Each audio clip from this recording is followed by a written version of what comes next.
deu e travou tudo? Ai, ai. Vamos lá, uma hora destrava.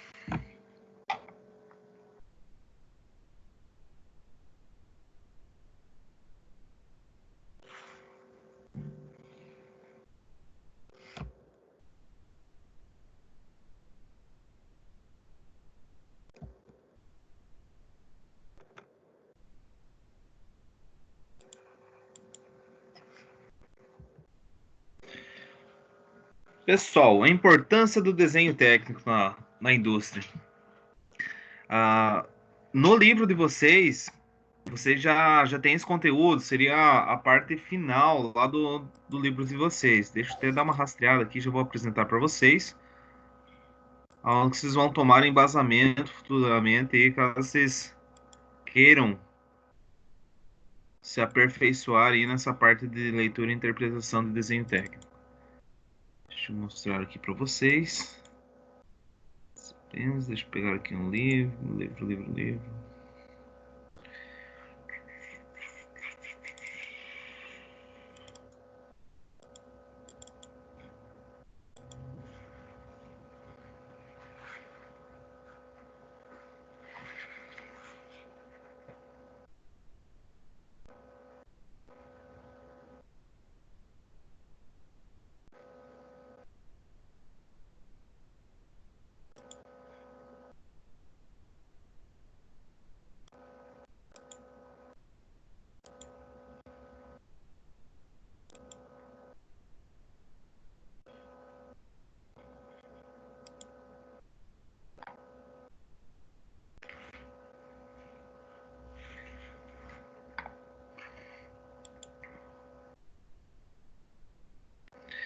Então, acredito que vocês já estejam trabalhando no AVA essa parte de desenho. Então, parte desta página aqui, ó, pessoal. Leitura e interpretação de desenho técnico inicia nessa página 200 ó, desenho técnico, conteúdo 6, 205. Então, da página 205 até o conteúdo final. Então, tem várias características aqui também do desenho técnico. Então, para quem não viu ainda esse livro, já encaminhei no grupo de vocês. Basta vocês acessarem esse material. Esse material vocês encontram também lá na estante virtual, pessoal. Tá? Mas como você já tem em PDF, não é necessário a estante virtual. Então varia ali da página 205 até 250 praticamente. Até 240 aqui. Beleza? Então vamos nessa, vamos tocar o barco. Então, o desenho técnico é uma forma de expressão gráfica que tem por finalidade a representação de forma, dimensão e posição de objetos de acordo com diferentes necessidades requeridas pelas diversas modalidades de engenharia e também da arquitetura, utilizando-se de um conjunto constituído por linhas, números, símbolos e indicações escritas normalizadas internacionalmente. O desenho técnico é uma linguagem universal e vem para suprir a necessidade de comunicação entre diversos departamentos de uma indústria. Então, quando fala assim desenho técnico, pessoal, olha só, é técnica. Diferente do desenho artístico, onde cada um vai ter suas observações e interpretações. Já o desenho técnico, lá na China, na Argentina, na Alemanha, no Brasil, todos vão interpretar igualmente. Então não vai ter ambiguidade e diferença nessa interpretação. Então é uma linguagem universal, pessoal. Então é tudo padronizado em normas e a norma que rege aqui nossa literatura técnica é a BNT. Quando fala-se de visão espacial, então é um dom que, em princípios, todo mundo tem. Então, da capacidade de percepção mental das formas espaciais, perceber mentalmente uma forma espacial significa ter o sentimento da forma espacial sem estar vendo o objeto. Então, você está chovendo lá fora, mas você consegue imaginar as gotas caindo no telhado. Então, isso aí seria, digamos, a, a visão espacial. Você consegue perceber algo, imaginar mentalmente, sem estar analisando, sem estar visualizando de fato o objeto. Tá? Então você consegue perceber lá, como que eu posso supor alguma situação, o caminhão que transitou ali na frente da residência de vocês, talvez. Você consegue imaginar mentalmente a característica do caminhão sem estar visualizando de fato esse veículo. Então, aqui como exemplo, fechando os olhos, pode ter o sentimento da forma espacial de um copo, de um determinado carro da sua casa, entre outros. Vocês conseguem, digamos, analisar a frente da residência de vocês? É isso que muitas vezes o técnico, ou até mesmo o projetista, vai iniciar um projeto de uma máquina e equipamento.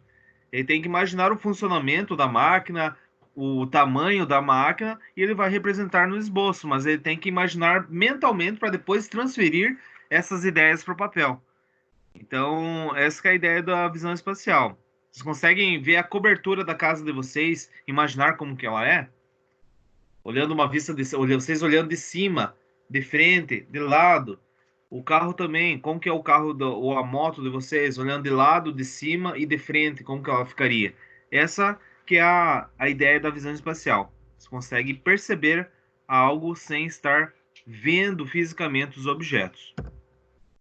Então, os primeiros desenhos que darão início à viabilização das ideias são os desenhos elaborados à mão livre, chamados de esboços.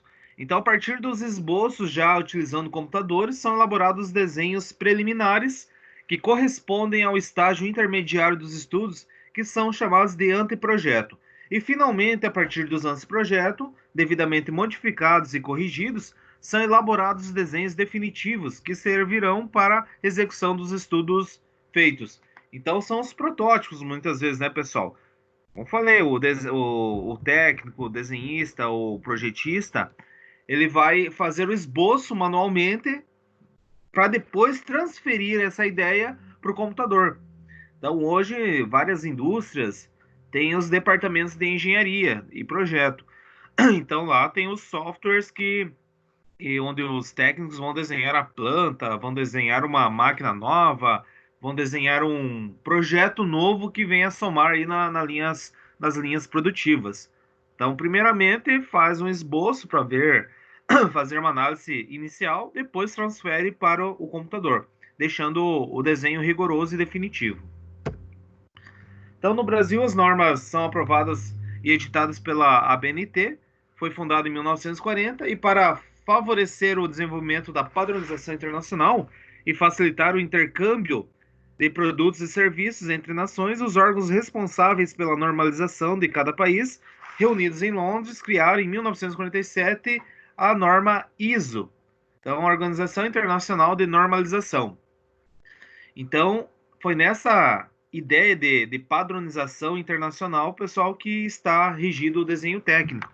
Então, o cara lá da Alemanha fabricou uma máquina, o cara lá da Holanda fabricou uma máquina e o Brasil importou. Muitas vezes essa máquina vai estar com talvez o método de montagem em vista explodida ou uma característica da máquina numa vista frontal, olhando o esquadrão na vista superior. Então, essa que é a ideia, que que todos os países consigam falar a mesma língua. Então, sendo internacionalmente padronizada essa parte do desenho técnico. O que acontece? Muitas vezes falamos aqui, ó, a parte de intercâmbio. Então, intercambiabilidade, o que seria? Uma máquina lá da China, vamos imaginar que quebrou um eixo desse equipamento. Será que é necessário importar esse eixo lá da China para instalar nessa máquina? Não. Então, se tem as características do objeto, as informações da superfície desse objeto, se tem algum tratamento térmico ou não, se tem as características de ajustes e tolerância, é possível fabricar em qualquer lugar, seja aqui em Beltrão, seja em Capanema, seja aqui no Brasil. Então, essa que é a ideia da intercambiabilidade. Você conseguir fazer algo sem muitas vezes importar lá da China, né? Você consegue fazer com as mesmas características de funcionamento uma peça feita em qualquer lugar do mundo. Então, para transformar o desenho em uma linguagem gráfica, foi necessário padronizar seus procedimentos de representação gráfica. Então, essa padronização é feita por meio de normas técnicas seguidas e respeitadas internacionalmente. Então, para que o desenho seja uma linguagem técnica própria e autêntica e que possa cumprir a função de transmitir ao executor da peça as ideias dos desenhistas, mesmo bem como garantir que, em tempos e lugares diferentes, seja possível produzir peças tecnicamente iguais. Então, deve-se conhecer e respeitar as regras aplicadas ao desenho técnico. Então, para tanto, existem normas técnicas específicas para cada aplicação. A que nós vamos utilizar seria a ABNT, então, Associação Brasileira de Normas Técnicas. A segunda lista, digamos, seria a norma ISO, que é muito utilizada, que seria a Organização Internacional de Padronização, e as normas DIN, que é editada pelo Instituto Alemão de Normalização. Então, tudo que vocês se depararem com DIN, trata-se que está baseado a fabricação seguindo as normas da Alemanha. Então, tem várias, vão se deparar futuramente na indústria ou com catálogos técnicos que vai estar que vocês vão perceber que tem o DIN, tem o ISO, tem a BNT, é onde eles se basearam para a fabricação de determinados componentes. Principais normas aplicáveis ao desenho, então a execução do desenhos técnicos é inteiramente normalizada pela ABNT, e os procedimentos para execução dos desenhos técnicos aparecem em normas gerais que abordam desde a denominação e classificação dos desenhos até as formas de representação gráfica, como é o caso da NBR 5984, que é uma norma geral de desenho técnico, bem como em normas específicas que tratam os assuntos separadamente, conforme o exemplo seguinte. Olha só, pessoal, como que é baseado essa parte de leitura e interpretação de desenho técnico. A 5984, a norma brasileira 5984, ela rege a norma geral de desenho técnico. Olha só, a 8403 é as aplicações de linhas do desenho. Então, tem normas para cada tipo de linha que é inserido num desenho técnico. A 8196 refere-se ao emprego de escalas. A 10.126, cotagem, desenho técnico. A 6158, sistema de tolerâncias e ajustes. Então, tem várias normas que estão voltadas ao desenho técnico separadamente. Tá? Olha só, a 10068 aqui, 10.068, rege os tipos de folha e layout de dimensões de projetos, pessoal. Então, tudo baseado em normas. Então, a 8403, conforme nós comentamos, é a aplicação de linhas em desenho.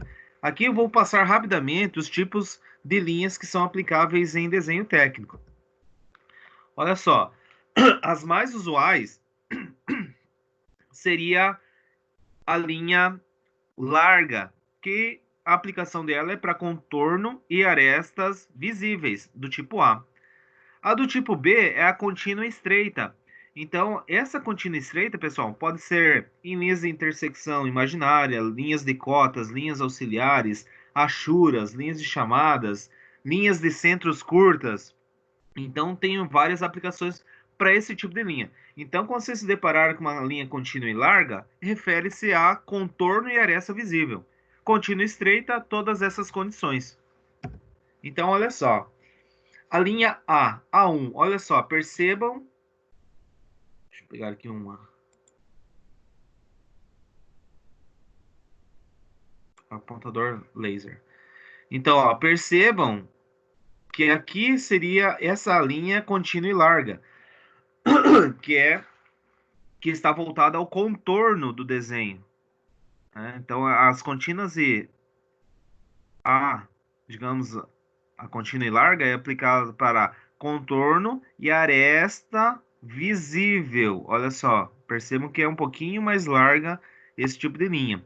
As do tipo B, olha só, são linhas de intersecção imaginárias, onde é que tem outras aqui, ó, linhas auxiliares, ó, o B2, linhas de cota, o B5, achura, B7, linhas de centros curta. Então, são essas linhas que são estreitas, mas são aplicáveis ao desenho técnico, digamos, de forma a interpretação ser mais adequada. Então, linha larga, contorno e aresta. Linha estreita, essas condições de achura, linha de cota, linha auxiliar, linha de centros curta, linha de intersecção imaginária, entre outras.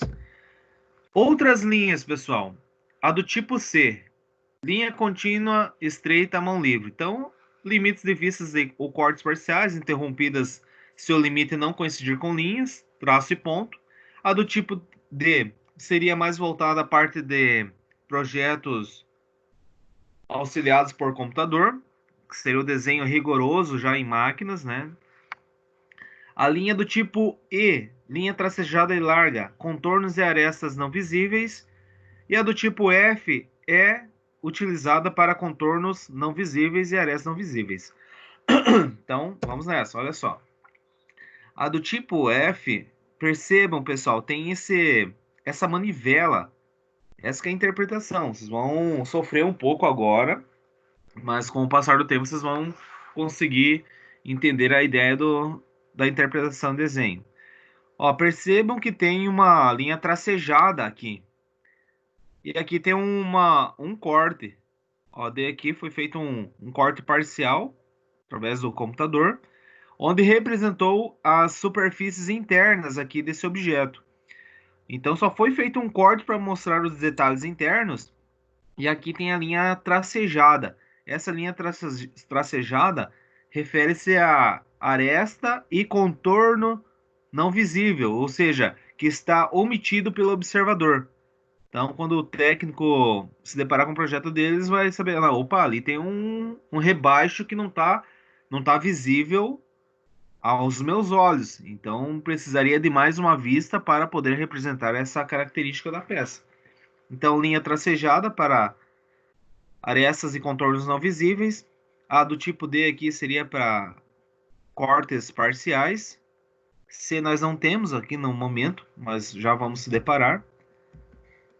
Então a E e F são linhas arestas não visíveis, então onde o observador não consegue visualizar o objeto. Aqui tem do tipo C. Então uma linha de ruptura, manualmente, a mão livre, é feita essa linha de ruptura aqui para, digamos, demonstrar o objeto mais compacto, talvez uma folha do projeto. Então, se fosse muito grande esse eixo, ó, percebo que é o mesmo diâmetro daqui é o mesmo diâmetro daqui. Então, só para representar a ideia, digamos, real do objeto, faz esse encurtamento com essas rupturas à mão livre. Então, se aqui tivesse 500 milímetros e aqui mais 500 milímetros, muitas vezes não comportaria numa escala de 1 para 1 numa folha A4. Então, faz essas linhas de ruptura, mas mantém as cotas aqui de 500 milímetros. É só para representar no papel, no projeto, o desenho com a característica de escala real, só que ele com tamanho reduzido. Então tem essas linhas de ruptura. E aqui feito linha de ruptura através do computador. Beleza? Ó, as do tipo G, pessoal. Então, traço ponto estreita. Utiliza-se em linhas de centro, linhas de simetrias e trajetórias. G, olha só, a trajetória onde é que percorre essa manivela. Então, nesse sentido, até esse sentido. Olha o G aqui, ó, não está informando que essa aqui é uma peça simétrica, então de eixo de simetria, ou também uma linha de centro. Então, G1 aqui, G1 também, né? Tem outro G, não tem outro G. Ó, G2 aqui, ó, também linha de simetria. Então, esse tipo de linha é para linha de centro, pessoal. E eixo de simetria. Então, é traço, ponto, traço, ponto, traço, ponto. Esse é o tipo de perfil dessa linha para linhas de centro.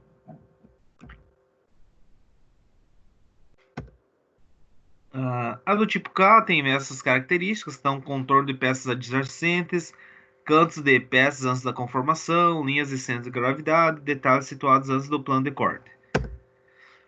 Olha só, esse aqui, cantos antes da conformação. Trata-se de uma linha traço, dois pontos, estreita. Olha só, é traço, dois pontinhos, traço, dois pontinhos, traço, dois pontinhos, traço, dois pontinhos, traço, dois pontinhos. Só que o tipo de linha é estreita.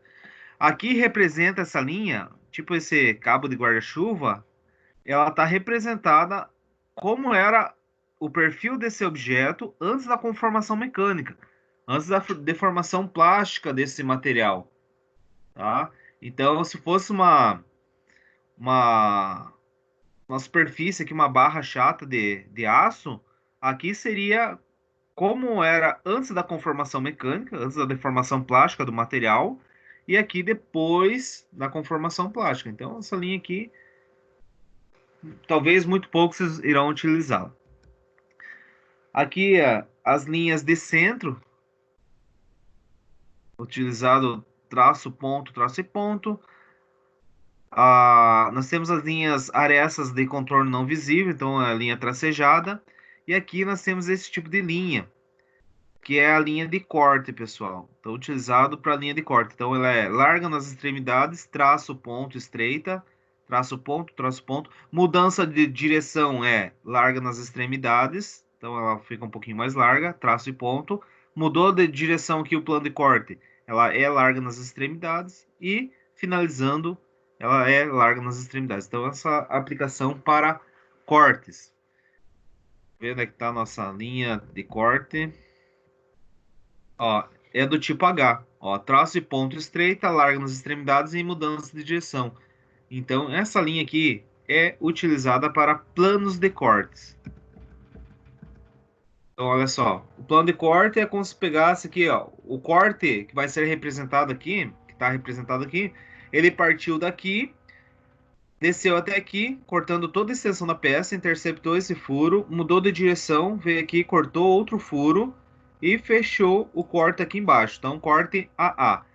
Essa superfície aqui, ela é como se você pegasse e desse um tombo.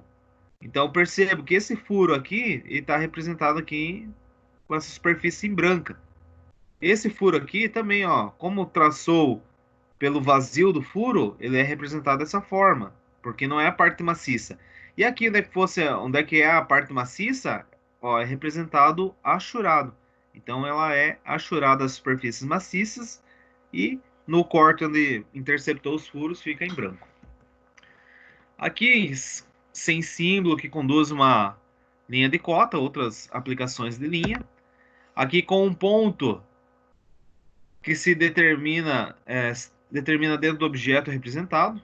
Então, pode aqui colocar uma especificação descritiva, assumir 45 com tratamento térmico, talvez com uma tolerância dimensional. Então, tem essas características de linhas. E aqui com uma seta, que ela conduz ou contorna a aresta do objeto representado. Então, a seta deve tocar o contorno do objeto e também, talvez, uma descrição técnica aqui do, do tratamento superficial que está inserido nessa peça. Galera, beleza? Curiosidades? Algum comentário que vocês queiram expor?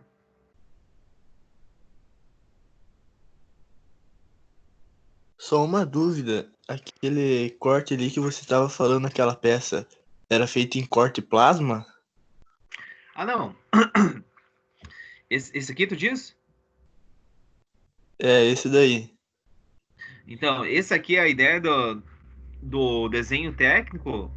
O processo de fabricação que vai ser realizado o corte não é, digamos, representado pelo corte plasma, se é pelo jato de água, se é por uma esmerilhadeira, tá? Então aqui a ideia quando fala assim plano de corte no desenho técnico é para representar detalhes internos de algum objeto. Então isso aí nós vamos chegar lá no que é o último conteúdo, eu deixei disponibilizado para vocês os materiais da aula de hoje. Então tem cortes e seções, lá você vai entender um pouquinho melhor. Mas aqui é só para representar esse detalhe. Então, o que ele fez aqui, o autor aqui ó, e esse aqui eu retirei da BNT, essa característica de corte. Então, a ideia é só para representação do plano de corte representando esse furo aqui, esses dois furos e até mesmo esse detalhe aqui que não estava visível ao olho do observador. Perceba que tem uma aresta aqui não visível nessa linha tracejada e agora ela ficou visível, porque foi aplicado um plano de corte. Então, o que está lá atrás da peça está visível, que é essa superfície aqui. Então, o plano de corte é só para representar os detalhes internos de um objeto. Mas quanto à fabricação, daí pode-se por outras tecnologias, né? Mas não compete agora. Aqui seria para plano de corte só para exemplificar os detalhes internos. Agora o processo que vai ser feito a peça, se vai ser por corte a plasma, daí fica a critério da tecnologia disponível, né? No momento da fabricação. Show de bola, então. Valeu. Valeu. Pessoal, resumindo aqui, então, ó, as linhas que nós mais vamos utilizar seria a linha para contorno e aresta visível, que é contínua e larga, a linha tracejada, que é para contorno e aresta não visível, a linha do tipo G, que seria a linha de centro e eixo e simetria, que é traço e ponto estreita, e as linhas do tipo H, que é para plano de corte, que é larga nas extremidades, traço e ponto, mudança de direção é larga na mudança de direção também, e finaliza como larga nas extremidades. Basicamente, vocês vão utilizar esses 4 tipos de linhas. Essa vamos representar aqui no objeto. Essa contínua e larga, as contínuas estreita, essa traço e ponto, que é para linhas de centro e mudança de direção, eixo e simetria. E também nós falamos dessa, olha só aqui onde é que tem um plano de corte, aqui que eu não mostrei para vocês. Olha só, o corte YY. Tá aqui, ó, larga nas extremidades, traço e ponto, larga nas extremidades. Então é como se pegasse uma parcela desse ponto aqui até esse ponto e aplicasse um corte. Esse corte foi rebatido aqui, olha só, YY. Então cortou essa manivela representando os detalhes internos aqui desse objeto. E agora aqui ficou representado dessa forma. Eu sei que aqui tem uma manivela saliente em função desse plano de corte. Olha só aqui onde é que está representada a manivela. Então, onde vai desse sentido até esse sentido aqui, tá? Mas eu acho que no decorrer da aula de hoje vocês vão entender um pouquinho melhor essa parte de interpretação de desenho técnico. Vamos nessa, deixa eu mudar a aula. Vai ser acelerado, pessoal, para nós atender todo esse conteúdo aqui de interpretação de desenho hoje. Então,